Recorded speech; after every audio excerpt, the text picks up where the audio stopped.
میرے محترم سامعین، ایک بہن نے یہ مسئلہ پوچھا ہے کہ اگر ایک عورت اپنے خاوند کے گھر سے اپنے میکے جاتی ہے اور 15 دن سے کم رہنے کا ارادہ رکھتی ہے تو وہ نماز پوری پڑھے گی یا قصر پڑھے گی؟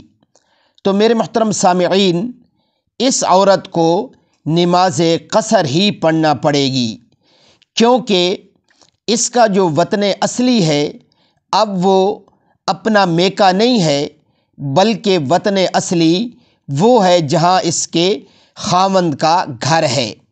تو لہٰذا شرعی طور پر اسے نماز قصر ہی پڑھنا پڑے گی اگر وہ اپنے میکے 15 دن سے کم رہنے کا ارادہ رکھتی ہے۔ اللہ رب العزت مجھے آپ کو صحیح طور پر شریعت کے مطابق زندگی بسر کرنے کی توفیق عطا فرمائے۔